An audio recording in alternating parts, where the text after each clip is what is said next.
बात कर रहे हैं एक्सरसाइज 2.2 की।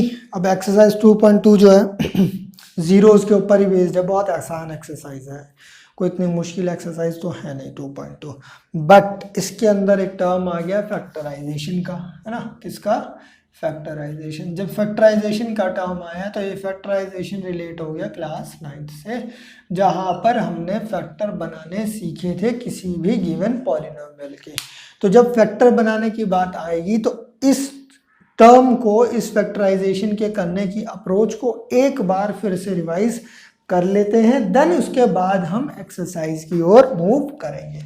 देखिए फॉर एग्जांपल एक एक्सप्रेशन दिया हुआ है 2x square plus 5x plus 6, ये एक्सप्रेशन दिया हुआ है और मेरे को बोला गया कि इसके फैक्टर कर दें। तो हमने क्या सीखा था कि सबसे पहले जो x के एक्स स्क्वायर के सामने और कांस्टेंट टर्म होगा उनको करेंगे मल्टीप्लाई, यानी 1 इंटू 6। तो ये मेरे पास क्या आ गया 6, इतना ठीक है, वैल्यू कितनी आ गई 6।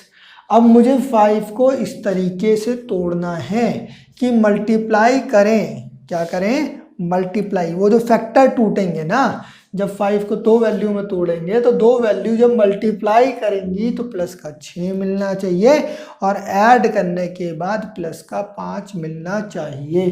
तो देखो फैक्टराइजेशन करते समय जो भी हमें, जिसमें भी ब्रेक करूंगा वो इसका फैक्टर होना चाहिए। तो मैं इसको तोड़ लेता हूँ। कैसे कैसे तोड़ सकता हूँ भाई, अगर मैं 6 को तोड़ना चाहूँ तो देखो 6 को कैसे तोड़ूंगा, मैं तोड़ूंगा 6 इंटू 1, 6 बनाएगा। दूसरा 2 इंटू 3, 6 बनाएगा। बात सही है ना, यहाँ तक तो कोई दिक्कत नहीं है।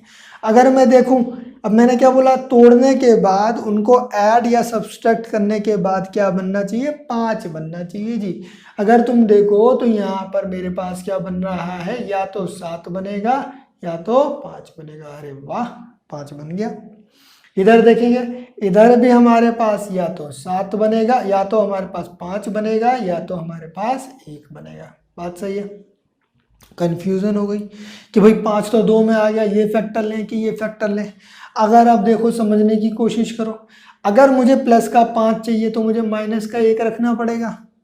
अगर माइनस का 1 रखा तो मल्टीप्लिकेशन तो माइनस का 6 हो गया। तो ये वाला 5 तो वैलिड नहीं है। क्यों वैलिड नहीं है, लॉजिक समझ लो, मैं जो समझा रहा हूँ बात सिंपल सी है। फैक्टराइजेशन कर पाओगे तभी जीरोज निकाल पाओगे, जीरोज तभी निकलेंगे जब फैक्टराइजेशन का बिल्कुल सटीक अप्रोच आपको पता होगी। मैंने क्या बोला, 5 यहाँ से भी आ रहा है, यहाँ से भी आ रहा है, ये गलत हो रहा है क्योंकि इसे 5 लाने के लिए यहाँ पर मेरे को यहाँ पर 6 माइनस का 1 रखना पड़ता, क्योंकि जब 6 माइनस का 1 करेंगे तो 5 मिलेगा। लेकिन जब 6 और माइनस के 1 को मल्टीप्लाई करेंगे तो माइनस का 6 मिलेगा। ये माइनस का 6 के बराबर नहीं है, इसलिए कैंसिल हो रहा है। ये बात समझ में आ गई होगी होप। अगर मैं देखूं आगे चलूं, मैं आगे क्या कह रहा है, ये हमारे पास ये कह रहा है कि हमारे पास जो नेक्स्ट टर्म है वो क्या है 2 इंटू 3। अगर मैं मल्टीप्लाई करूं तो मेरे पास 6 आ रहा है, ऐड करूं तो कितना आ रहा है, 5 आ रहा है। जैसे मैंने इसको ऐड किया 2 + 3 कितना आ गया जी, 5 आ गया। यहाँ तक तो बात समझ में आ गई होगी। क्या कह रहा हूँ कि फैक्टर तो बनेंगे, ये लिखा है एक्स स्क्वायर प्लस का 3x प्लस का 2x प्लस का 6। बात समझने की कोशिश करना, जो समझा रहा हूँ मैं ये कह रहा हूँ सॉल्व करने के बाद वापस ये वैल्यू मिलनी चाहिए। आपको कॉन्शियसली ध्यान रखना है, जब आप फैक्टर करेंगे, फैक्टर करने के बाद एक बार ज़रूर चेक करना है कि इसे सॉल्व करने के बाद प्लस का 5 आ रहा है या नहीं आ रहा है, या सॉल्व करने के बाद बीच वाली वैल्यू मिल रही है कि नहीं मिल रही है। क्योंकि जो बच्चे यहाँ पर एरर कर गए उनका नीचे आंसर कभी सही आ ही नहीं सकता। सिंपल सा लॉजिक। यहाँ से देखें x गया कॉमन तो अंदर क्या बचा, एक x। समझने की कोशिश करो। x के दो टर्म थे, x स्क्वायर लिखा था, स्क्वायर का मतलब क्या होता है कि वहाँ पर x 2 बार लिखा है। अगर 2 बार लिखा है और एक x बाहर निकाल लिया हमने तो बचा कितना, 1x। अंदर कितना बचा भाई, अगर इधर 3x लिखा है और इस 3x में से तुमने एक x ले लिया बाहर तो कितना बचा, 3 बचा। अब समझने की कोशिश करना, जब आप फैक्टराइजेशन कर रहे हैं तो फैक्टराइजेशन करते समय ये वाली वैल्यू और ये वाली वैल्यू यहाँ पर हमेशा सेम मिलेगी। अगर सेम नहीं मिल रही तो इसका मतलब कहीं ना कहीं कुछ ना कुछ तो एरर हुआ है। अब मुझे क्या पता, कैसे पता चलेगा कि क्या कॉमन लेना है। अक्सर बच्चे यहाँ पर गलती कर रहे हैं, समझ ही नहीं रहे क्या कॉमन लेना है। खुद देखो यहाँ पर क्या लिखा था, 2x प्लस का 6 लिखा था। क्या लिखा था जी, 2x प्लस का 6। चाहिए क्या, 3x प्लस 3। भैया इस x में से यहाँ पर इधर देखो, इधर है क्या, 1 है। भाई अगर मैं क्या कॉमन लूँ, क्या बाहर निकालूं कि सिर्फ 1 बच जाए, 1 का x बच जाए, तो मैंने क्या बोला, प्लस का 2 बाहर निकाल लो जी। अब कई बच्चे इतने महान है ना, मतलब क्या ही बताऊं। एक बच्चे ने बोला कि सर 1 बाहर निकाल लो। क्या निकाल लो बाहर, 1 निकाल लो। क्यों निकाल लो जी, मैंने पूछा क्यों निकाल लो, कह रहा है सर अगर 1 बाहर निकालोगे तो अंदर जो 1 बैठा है, 1 और 1 क्या बनाता है, 2 बनाता है। 1 और 1 क्या बनाता है, 2 बनाता है। अब मैं उससे ये बोल रहा हूँ कि 1 और 1, अच्छा इसमें से 1 निकाल रहा है तो यहाँ 5 बचा रहा है। उसे लग रहा है कि हम एडिशन कर रहे हैं। सुन लो, हैं एडिशन नहीं है बाबू, समझने की कोशिश करना। यहाँ पर चीज़ें कुछ मल्टीप्लिकेशन में लिखी हैं। लाइक हमारे पास कुछ मल्टीप्लिकेशन में ऐसे लिखी हुई हैं। 2 को मैं ऐसे लिख सकता हूँ, 2 × 1x प्लस का 3, या फिर मैं इसको ऐसे लिख सकता हूँ 2 × 3। ये वाला एक्सप्रेशन है, ये वाला एक्सप्रेशन जस्ट समझाने के लिए इलेबोरेट कर रहा हूँ। ठीक है, इतना टाइम नहीं लगता इन क्वेश्चनों को करने में, यूँ हो जाता है चुटकी बजाते ही क्वेश्चन। लेकिन हमें सीखते समय कॉन्शियसली ध्यान रखना है कैसे होगा।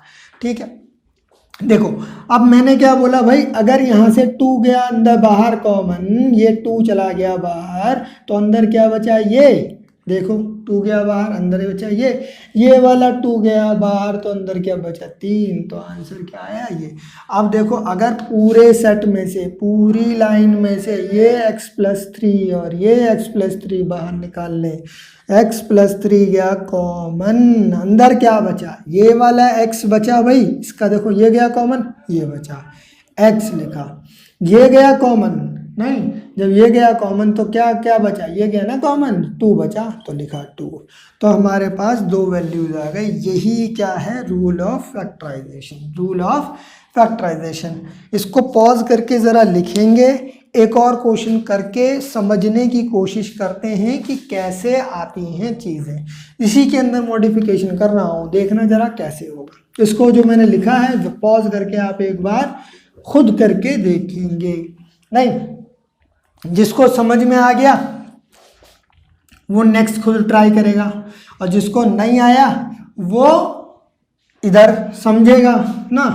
अगर मेरे पास एक्सप्रेशन मैंने चेंज कर दिए जी, देखना कुछ इस तरीके से लिख दिए हैं, और बहुत बेहतरीन एग्जाम्पल है ये समझने के लिए कि फैक्टराइजेशन हुई कैसे। देखो क्या कह रहा है ये, सबसे पहले अगर मैं इसका फैक्टराइजेशन कर रहा हूँ तो मैंने देखा कि भैया मल्टीप्लाई करने के बाद क्या मिला, 6। क्या मिला, 1 को इस वाले केस में इसका रफ इधर कर लूँ समझाने के लिए, इधर इसको ब्रेक कर देंगे। अगर इसको मैं 1 को 6 से मल्टीप्लाई करता हूँ तो क्या मिलता है, 6। यानी कि अब मुझे 6 को तोड़ना है 2 पार्ट में। मैंने देखा इसके 2 पॉसिबल फैक्टर हैं जी, नहीं 2 पॉसिबल फैक्टर है। पहला मैंने बताया था आपको 1 × 6 और दूसरा क्या बताया था 2 × 3। नहीं, लेकिन अब ये कह रहा है मुझे इस तरीके से तोड़ना है कि आने के बाद माइनस का 6 बन जाए। आपने बोला सर अगर माइनस का 6 ले लें और 1 ले लें तो ऐड करने पे माइनस का 5 मिल जाएगा। बहुत बढ़िया, सही सोचा। फिर आपने बोला सर अगर माइनस का 2 ले लें, माइनस का 3 ले लें, माइनस का 2 माइनस का 3 ले लें, तब भी ये सॉल्व करने के बाद माइनस का 5 बन जाएगा। ये भी बात सही है। लेकिन अब बात ये आती है कि किन दोनों का मल्टीप्लाई वापस प्लस का 6 देगा। अगर मैं इन दोनों का मल्टीप्लाई करूं तो माइनस का 6 मिलता है, यानी कि अगर इनको मल्टीप्लाई करूं तो माइनस का 6 मिलता है, यानी कि ये फैक्टर पॉसिबल नहीं है। और अगर इसको सॉल्व करूं माइनस का 2 माइनस के 3 से मल्टीप्लाई, याद रखेंगे जब कभी भी नेगेटिव टर्म किसी और नेगेटिव टर्म से मल्टीप्लाई करता है तो प्लस देता है। तो माइनस का 2 माइनस के 3 से मल्टीप्लाई करके प्लस का 6 बनाएगा, यानी कि ये वो फैक्टर है जो यहाँ पर सेटिस्फाइड होगा। बहुत ध्यान से समझना मेरे दोस्त, मैं सही बता रहा हूँ, समझ में आ जाएगा तभी फैक्टराइजेशन के क्वेश्चन हो पाएंगे, वरना रटने पड़ जाएंगे। और रटने से मैथमेटिक्स आती नहीं है, रटने से नहीं आती मैथमेटिक्स, आपको समझनी पड़ेगी। कैसे हुआ ये समझ जाओगे, क्वेश्चन कहीं पे भी घुमाएगा तुम कर लोगे। और अगर रट लिए क्वेश्चन तो 4 दिन की बात है, रटी हुई चीज़ें तो भूल जाता है इंसान। x अगर यहाँ से कॉमन ले ले तो बचा क्या, x माइनस का 3। बात सही। थोड़ी देर पहले मैंने आपको क्या बताया था, जो टर्म यहाँ पर आता है वही टर्म यहाँ आता है, यानी कि मुझे यहाँ पर x माइनस 3 चाहिए। सिंपल सी बात, क्या चाहिए, x माइनस 3 चाहिए।